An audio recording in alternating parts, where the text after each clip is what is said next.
Coloca na rádio. Então, gente, hoje são dia 29 de janeiro de 2025. O Museu de Memórias da Comunidade Indiana Tijuca hoje está com essa figura ilustre aqui, que é o Miramar Castilho. Miramar Castilho é uma pessoa de alta relevância dentro do nosso território do Complexo do Borel e, quiçá, a própria comunidade indiana que faz parte. Ele é o detentor daquele conhecimento que muitas das vezes alguém pergunta e ele fala, eu sei, alguém me contou, eu vivi esse momento.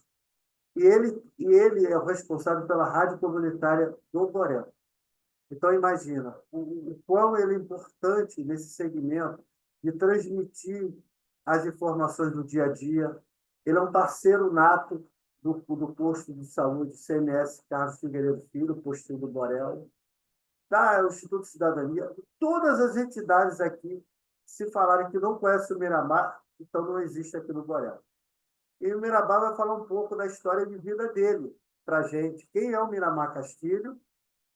O que ele vê no Complexo do Borel de positivo e fala um pouco o que ele acha da nossa comunidade indiana que fica aos pés do Morro do Borel. Com vocês, nosso companheiro Miramar Castilho. Se apresenta, Miramar. Valeu, gente. Eu sou Miramar. Eu sou também chamado Zé do Caroço do Borel, né, por causa do meu serviço de comunicação, que é bem abrangente. Pega no Borel, pega na Indiana, pega na Formiga, pega na Casa Branca, várias comunidades que tem aqui. Serviço de alto-falante. Como canta lá, serviço de alto-falante do Morro do Pau da Bandeira, né? Quem avisa é o Zé do Caroço. Aqui eu sou o Zé do Caroço do Borel. Eu vim para o Borel na década de 60, né? 64, por aí, nessa época. E já existia o serviço de comunicação, né? Nós temos ali o CIEP Antônio de Margarino Torres, né? Muita gente não conhece a história de Margarino Torres. Margarino Torres era advogado, ele morava na usina, atendia a população do Borel gratuitamente, né? Tinha um carinho muito grande pelo Borel. Se você vê o filme no YouTube chamado Advogado do Morro, Doutor Margarino, Advogado do Morro, vai conhecer o Borel da Antiga. É um filme lindo, de 22 minutos. E ali conta que o doutor Margarino ele se envolvia com os moradores, envolvia com os moradores do Borel da época. A época só tinha aquelas casas de estuque, né? De barro batido, tinha zico. Quando tinha ventania, voava os zicos, pareciam aviões. Brum, brum. Aquilo assustava a gente, né? Então, nessa época, existia uma luta. O Borel tem uma história maravilhosa, uma história linda de luta, luta mesmo, de resistência, porque queriam tirar a gente do Borel. Os grileiros começaram a distribuir aí os terrenos, começaram a vender os terrenos, mas o terreno pertencia a uma determinada organização, né? E essa organização queria tirar os moradores do Borel. Só que existia uma grande resistência dos moradores que eram raçudos, estavam ali, fincaram o pé, não vamos sair, pronto. Aí se juntaram com esse personagem, o doutor Margarino Torres, e ele descia lá da usina para poder convocar os moradores a descerem para a resistência. Atenção, moradores, vamos descer para a resistência. Nessa época já existia alto-falante, né? Então, eles chamavam o pessoal que tinha alto-falante para poder gritar, aquele alto-falante, tipo boca de ferro, com aqueles amplificadores de válvula, né? Então, usava aquilo ali para avisar, batia na porta das pessoas, chamando, vamos descer para a resistência. E o povo descia. Era maravilhoso ver o povo todo descendo, né? E se plantar na rua São Miguel ali, em frente aos tratores, mulheres, crianças, idosos, muita gente mesmo, impedindo que os tratores avançassem para derrubar o nosso Borel. Nessa época, o Borel não tinha estrada. A rua ia mais ou menos até a curva, toda esburacada, mas chegava até a curva. Os caminhões chegavam até a curva. A pessoa, quando morria lá em cima, ela descia naqueles, tipo uma balança, né? Um pedaço de madeira com um cobertor, e a pessoa ali dentro, duas pessoas carregando, para poder levar no rabecão na época, né? Rabecão. Então não subia nada, não subia bombeiro, não subia ninguém, não subia nada. Os carros iam só até a parte ali da subida do Borel. E dali para cima era só buraco. Existia uma estrada, só que essa estrada foi toda esburacada, por causa da água que descia. Os grileiros fizeram uma estrada para poder colocar uma caixa d'água lá em cima, para suprir as pessoas, as poucas pessoas que moravam ali. Então, fizeram uma estrada. Só que essa estrada não era cuidada, né? Então ela ficava esburacada. Quantas e quantas vezes eu estava descendo para a escola, aí escorregava, caía dentro da vala. Aí o meu uniforme chamado, parecia que é P, né? É de escola pública. A gente falava estuda palhaço, mas era escola pública. A Escola Popular São José, que tinha um espaço para nós ali também, né?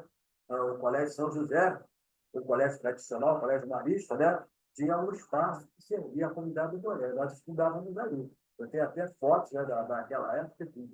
Então, nós descíamos com toda a dificuldade do mundo. Era muita dificuldade. Nós não tínhamos água, não tínhamos água encanada. As pessoas tinham que descer com aquelas balanças com duas latas d'água de 20 litros para pegar água lá na Indiana, né? Lá naquela. Tem um tubo ali, um tubo que era da antiga Brahma, cervejaria Brahma, que tinha um vazamento, e o pessoal pegava água ali. Descia para pegar água, as mulheres desciam para lavar roupa no rio, né? Tudo aí, tudo isso na Indiana. Pessoal, hoje é a Rua do Canal, né, Marcelo? Aquela ruazinha pequena ali. Então, o pessoal descia para pegar água ali. Então, era uma luta muito grande. Aí juntou-se o doutor Margarino Torres, juntamente com a Associação de Moradores do Borel, que antigamente era formada por bons companheiros, os caras que trabalhavam para caramba, que andavam na comunidade para cima e para baixo, seu Bonifácio, seu Cupertino, seu Zé Lira, pessoal da antiga, os coroas, né? Então, tinha lá na Associação de Moradores um grupo que realmente trabalhava muito. Hoje o pessoal trabalha também, as meninas que estão lá trabalham bem, mas antigamente eram os coroas que eles subiam muito para trabalhar. Então, se juntaram junto com alguns moradores, foram até o Alto da Boa Vista, por cima do morro, por cima. Foram ali pela Chácara do Céu, subiram, mas foram até o Excelsior, lá na Alta da Boa Vista, quem conhece aquelas montanhas, vai dar lá em cima, né? Que é o topo do Alto da Boa Vista, né, Excelsior. De lá trouxeram água encanada até o Borel, pela Chácara do Céu até o Borel, né? E do Borel tiveram uma caixa d'água lá em cima, começaram a distribuir água para o Borel, depois o Borel cresceu para caramba, tiveram que fazer outras caixas d'água, entrou a SEDAI, com o projeto ProSanear, fez duas caixas d'água enormes, né? Uma fica aqui do lado da rádio, inclusive, e essas caixas começaram a abastecer os moradores. Melhorou bastante. Nós tínhamos também a luz, que era bem precária. Você ligava a televisão, esperava quase uma hora para poder ela abrir a imagem. Quem não tinha um transformador de corrente elétrica, não podia ter geladeira. A geladeira dependia muito, porque a luz era fraquinha, chamada luz de cabine, né? Era a luz de cabine. Então, tinha várias cabines no morro, onde distribuía essa pequena corrente elétrica para as pessoas. Então, a luz era super precária e o Borel começou a melhorar e melhorar também no sistema de comunicação, né? Comunicação. O seu Jorge Neto, uma figura ilustre, tinha uma rádio comunitária já naquela época, década de 60, 70, já tinha uma rádio comunitária no Borel. Costumo dizer que a primeira rádio comunitária, eu acho que é do Brasil, sei lá. Tem gente que fala que é lá de Queimados, né, lá dos Rumos, é a mais antiga rádio comunitária. Eu digo que a ZYKM do Borel é a mais antiga rádio comunitária do Rio de Janeiro, quiçá do Brasil, né? O que acontece? Então, já existia a comunicação. E nós tínhamos, nós fazíamos, eu colei com o seu Jorge Neto, fui aprendendo os macetes, as mazelas da comunicação, e aí eu colei com ele e montei a minha própria rádio comunitária, né? Que é hoje a Rádio Grande Tijuca. Nós estamos aqui na Rádio Grande Tijuca. E o seu Jorge Neto faleceu, deixou esse legado. Eu estou levando à frente a comunicação do Borel. Por isso eu comunico, gosto muito. Eu era mecânico de automóveis. Eu consertava carro. Eu era um renomado mecânico. Sabia fazer motores, a transmissão, mexia com engrenagens, com motor e tudo mais. E eu não gostava da profissão, porém eu não ia à frente. Mas um belo dia eu comecei a dar aula de mecânica. Olha só, interessante. Comecei a dar aula de aula de mecânica aqui no Borel. Tivemos uma oficina de mecânica aqui em cima, na igrejinha, e outra oficina lá no, no Banco da Providência. Aí eu me vi como comunicador, como professor comunicador, uma coisa puxou a outra. Eu entrei para a Associação de Rádio Comunitária na época, que chamava de a FARC. Nome perigoso, né? Nome complicado, FARC, né? Federação das Associações de Rádio Comunitária. Não tem nada a ver com a FARC mesmo, não. Né? Federação da Associação de Rádio Comunitária. Aí está aí, comunicando aqui no Borel. E o pessoal, como ele falou, o Borel inteiro me conhece, praticamente o Borel inteiro. Tem áreas que o pessoal não me conhece ainda, não. Eu acho que ali na parte do 400, poucas pessoas me conhecem, porque eu vou muito pouco ali, mas eu acho que a minha voz, ela vai embora, por todas as comunidades. Aí, falando da Indiana, né? Falei pouco da Indiana, falando do Borel. Só um pouquinho o Miramar. O Miramar, ele teceu vários comentários, né, da memória dele sobre o Dr. Margarino Torres, que foi um grande advogado. Essa luta do Borel, ela se dá no momento em que a construção civil empregava muitos trabalhadores na cidade. Então, tal qual algumas outras comunidades, os moradores não tinham como se deslocar para muito longe. Então, eles foram meio que indo morar nos locais mais próximos a seus trabalhos. E o Borel ele começou assim, com trabalhadores que foram indo e vendo locais para poder morar. A Grande Tijuca, na verdade, é uma grande usina, né? A gente mora no bairro da usina, na Tijuca, e tinha muitas plantações. Mas depois, com o tempo, ela virou muitas fábricas têxteis. E tivemos também a Souza Cruz aqui, que durante um bom tempo, antes até mesmo do Carrefour ser construído. Então, essa história do Miramar contou, ela está toda registrada em livros, inclusive a luta da União dos Trabalhadores do Borel, ela é uma luta histórica, porque, se salvo o melhor juízo, a Associação de Moradores de Borel foi uma das primeiras associações de moradores a se regularizar, graças ao empenho do Dr. Margarino Torres Filho, justamente para poder, de forma única e coletiva, lutar pelos direitos dos moradores aqui do local. E o Miramar, não sei se foi o Miramar que contou, as vielas e atalhos aqui do Morro do Borel, eles têm CEP. Eles têm CEP, entendeu? Ou seja, existe é tudo regularizado. Favela Bairro já entrou aqui. Então, essa aqui é uma comunidade muito próspera, que eu digo no seguinte sentido, que a gente está aqui de frente para o maciço do Sumaré, Floresta da Tijuca. Então, é um clima muito agradável. Tem horas aqui que a gente sente até um frio, quando desce mais para baixo. A gente desce com aqueles casacos, aí o pessoal pergunta, vocês estão vindo da onde? A gente mora lá em cima. A gente não mora no Alto da Boa Vista, a gente mora aqui, nas imediações do Complexo do Borel.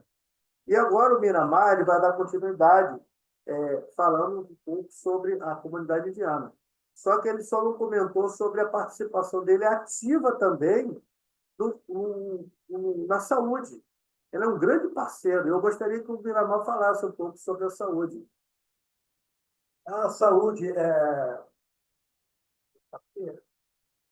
em 1998, começou a funcionar o nosso postinho, a gente chama postinho do Brisolão, né? Que antigamente era simplesmente PSF, Programa de Saúde da Família. E eu fui convidado a ser um agente de saúde do Borel, né?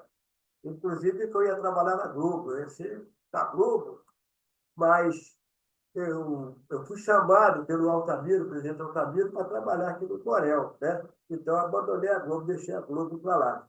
Eu frequentava muito lá a Rede Globo, na Rua Lopes Quinta, e o pessoal ficou de me chamar para fazer sonoplastia de novelas.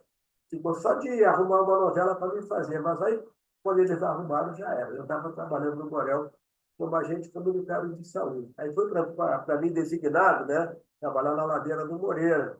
Então, a gente subia, a gente fazia muitos trabalhos em campo, né? A gente organizava ações dentro da comunidade, ações de saúde. Eu gostava muito disso aí. Pelo fato de eu ser comunicador, né, comunicador nato, né? Então, eu gostava muito de fazer esse tipo de trabalho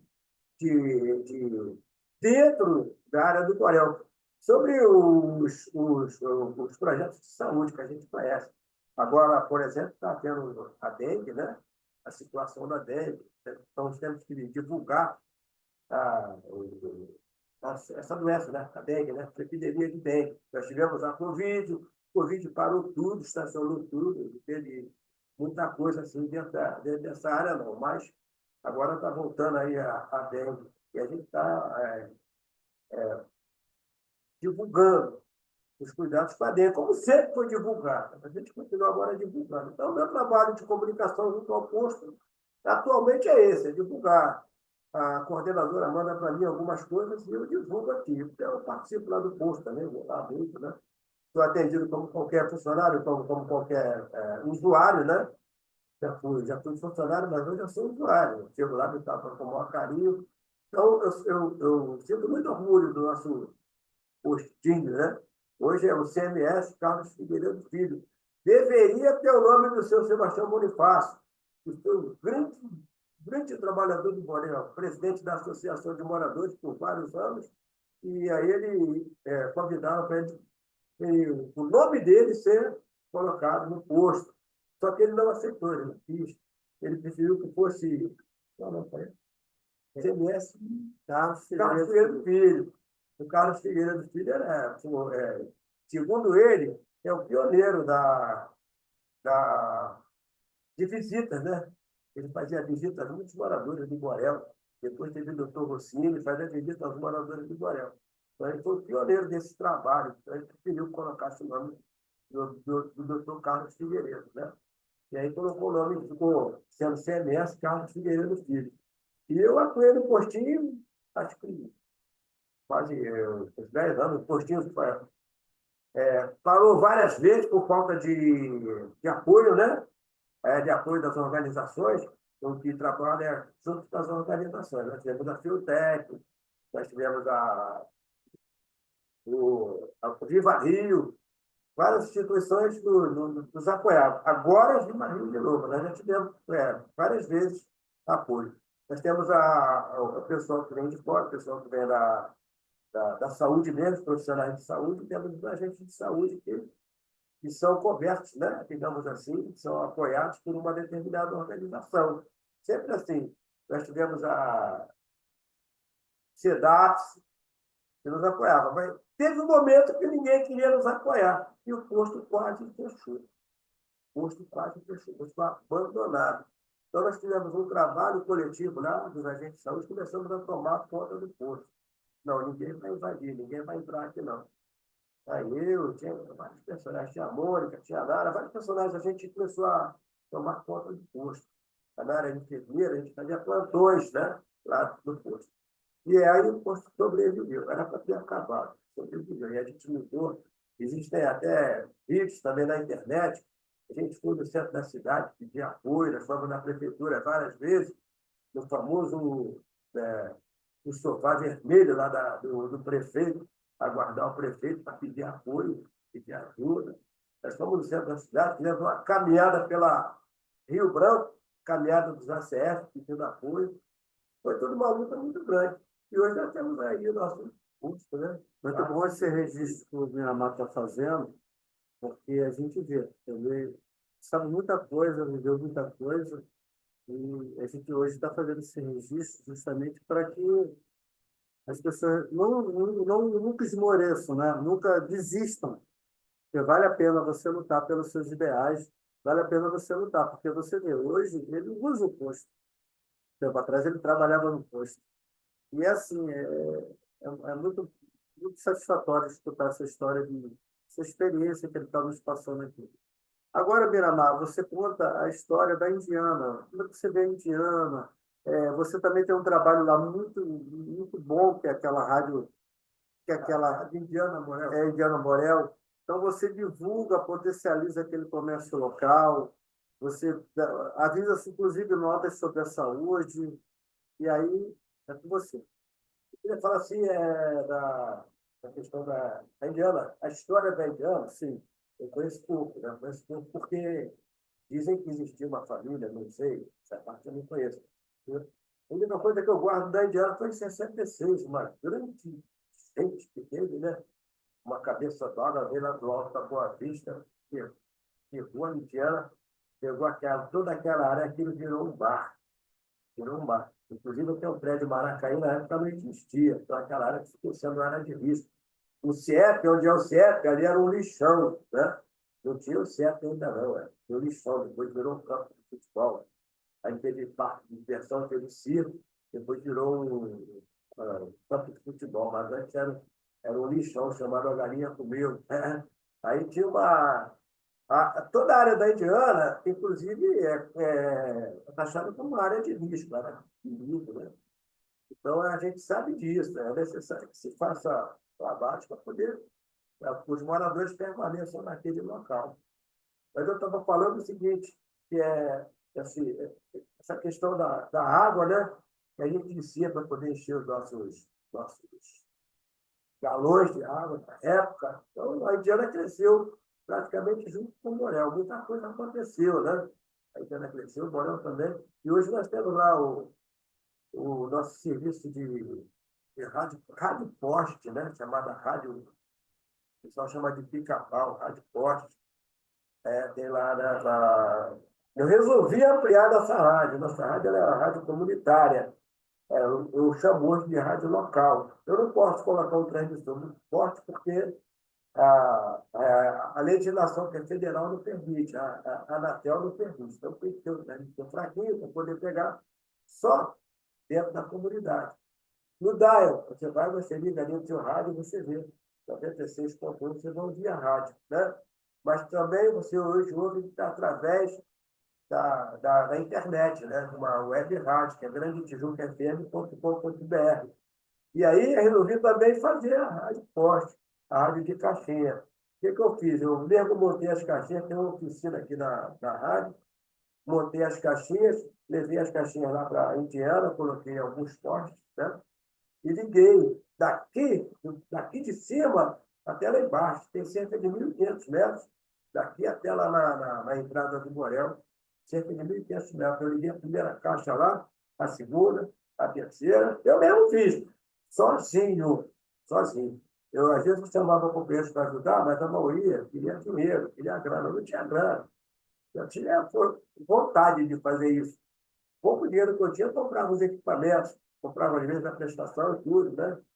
Então, eu comprei os equipamentos, as rádios tinham que ter as caixinhas tinham que ter uma determinada técnica, que são divisores de frequência, potenciômetros, tudo para poder colocar, para não ficar muito alto, me incomodar os moradores. Eu optei por colocar as rádios em locais abertos, não quis colocar em beco, porque beco dá muita reclamação. Borel já tinha uma rádio comunitária, antes, antes da minha, que era a Rádio Borel, né? Era da Associação de Moradores, tinha muitas caixas espalhadas no mundo. E eu também herdei isso aí dessa rádio, né? Da rádio da associação. As caixinhas foram abandonadas, o equipamento sumiu tudo, né? E aí eu montei essa rádio na Indiana. Coloquei as caixinhas na Indiana, algumas caixas aqui no Borel, e a gente divulga o comércio local. Tá uma força de comércio. E o comércio local nos ajuda também com uma mensalidadezinha irrisória, mas que nos ajuda um pouco.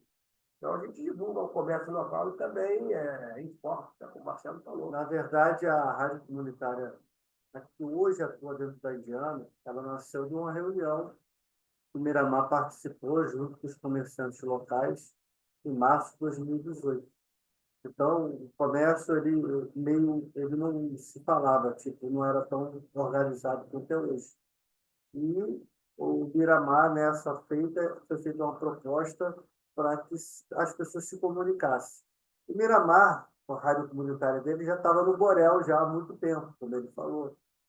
Então, assim, aí ele estendeu toda essa rede dele, e hoje ele viabiliza informações sobre cultura, sobre saúde, sobre educação. Ele tem assim ele tem uma pegada muito forte, porque todas as entidades daqui do Complexo do Borel procuram ele para divulgar suas informações. Entendeu? Então, assim, o Miramar hoje é uma referência aqui no Borel. Então, tanto no Borel, o Indiana, todo esse complexo aqui que abrange essas unidades locais aqui, tem o Miramar como uma referência. Porque você quer saber de algo, você escuta.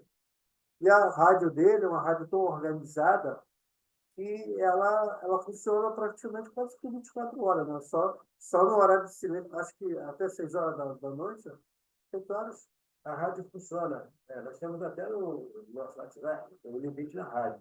Vai até 10 horas da noite, certo? Até 10 horas da noite. Porém, a rádio dial, né, a rádio web, a rádio dial funciona 24 horas, direto. Você vai ligar o rádio e vai escutar as músicas, né?